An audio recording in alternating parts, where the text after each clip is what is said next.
안녕하세요. 오늘은 삼천당 제약에 대해 한번 제대로 파헤쳐 보려고 합니다. 최근에 이 회사 주가가 정말 말도 안 되게 올랐잖아요. 오늘 그 이유가 뭔지 속 시원하게 알려드리겠습니다. 자, 바로 이 질문으로 시작해 볼게요. 아니, 도대체 어떻게 한 회사의 가치가 하루 만에 30% 가까이 뛸 수가 있을까요? 이게 그냥 시장이 좀 들떠서 그런 걸까요? 아니면 이 뒤에 뭔가 어마어마한 사건이 있었던 걸까요? 그 결과가 이겁니다. 삼천당 제약의 시가총액이 무려 17조 7,600억 원. 이게 얼마나 큰 숫자인지 감이 오시나요? 이 하루 만의 상승으로 코스닥 시장 4위로 그냥 단숨에 점프를 해버렸어요. 정말 엄청나죠? 네, 첫 번째 이야기, 바로 주가 폭등입니다. 이 사건 하나로 삼천당 제약이 모두의 주목을 받게 된 거죠. 주가가 상한가를 쳤다는 건 그날 시장이 이 회사에 대해 보여줄 수 있는 가장 강력한 좋아요를 눌렀다는 의미 아니겠어요? 근데 이게 그냥 뭐 뜬구름 잡는 기대감이나 시장 분위기 때문에 아니었어요. 이 모든 걸 터트린 단 하나의 아주 구체적이고 거대한 발표가 있었습니다. 자, 그 거대한 발표의 정체가 바로 이겁니다. 5조 3천억 원짜리 계약, 판을 완전히 뒤집어버린 이 메가 계약이 바로 주가 폭등의 진원지였던 거죠.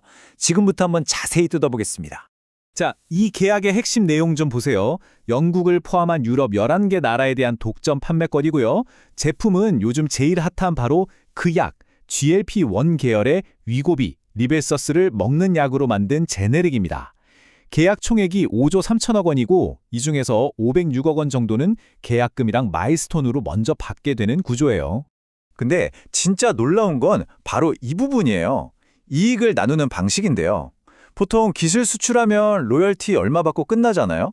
그런데 이건 판매에서 남는 순이익의 무려 60%를 삼천당 제약이 가져갑니다. 파트너사가 40%고요. 이게 입찰이 중요한 유럽 시장에서는 업계 최고 수준의 조건이라고 해요. 이건 뭐 사실상 유럽 사업의 동업자가 된 거나 마찬가지죠. 여기서 이런 궁금증이 생기지 않나요? 아니, 제네릭, 그러니까 복제약을 만드는 회사가 어떻게 오리지널 약 특허가 끝나기도 전에, 그것도 몇 년이나 전에 이런 대박 계약을 따낼 수가 있었을까요? 그의 답이 바로 여기에 있습니다.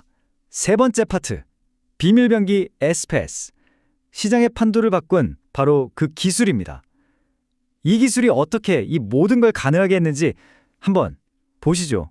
이 에스페스 플랫폼이라는 건 삼천당 제약이 자체 개발한 기술인데요. 핵심은 두 가지예요. 첫째, 주사로만 먹을 수 있던 약을 먹는 약으로 만들 수 있다는 것. 그리고 둘째, 이게 더 중요한데 기존의 특허를 피해서 이걸 해낸다는 겁니다. 그러니까 시장에 훨씬 빨리 들어갈 수 있는 열쇠가 되는 거죠. 이 차이를 보면 정말 명확해집니다. 원래대로라면 오리지널 약의 핵심 특허가 끝나는 2031년 이후까지 그냥 기다려야 했어요. 하지만 에스파스 방식으로는 이 특허를 피해가는 신기술을 써서 몇 년이나 먼저 시장에 출시할 수 있게 된 겁니다. 이건 정말 뭐라고 해야 할까요? 게임 체인저죠. 그래서 시장에서는 이런 평가가 나오는 겁니다. 시장은 삼천당 제약을 국내 제네릭 회사가 아니라 유럽 GLP-1 독점 사업자로 재평가하고 있다. 이 한 문장이 이 기술과 계약이 가져온 근본적인 인식의 변화를 딱 보여주는 거죠. 자, 네 번째 이야기입니다. GLP-1 골드러시에 올라타다.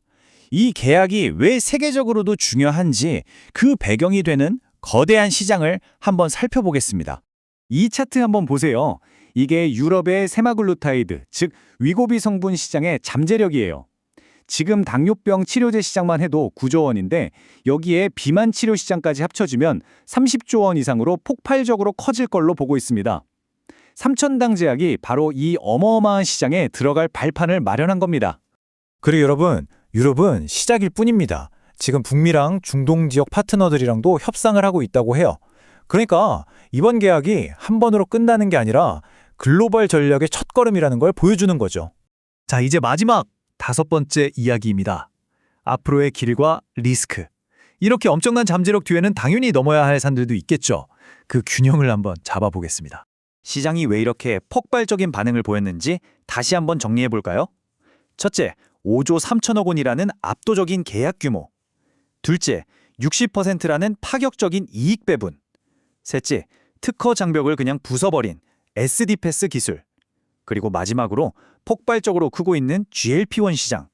이 네 가지가 완벽한 조합을 이룬 겁니다. 하지만 당연히 리스크도 있습니다. 계약서에 있는 모든 단계를 성공적으로 다 통과해야 하고요. 혹시 모를 특허 분쟁 가능성도 남아있죠. 또 다른 경쟁 복제약이 나타날 수도 있고 무엇보다 현재 주가에 이미 엄청난 기대감이 반영되어 있다는 점도 꼭 생각해야 합니다. 시장은 이미 베팅을 끝냈습니다. 이제 남은 질문은 바로 이것입니다. 과연 이 한국의 제약회사가 국내 시장의 강자를 넘어서 진짜 글로벌 거인으로 거듭날 수 있을까요? 앞으로의 행보가 정말 궁금해집니다.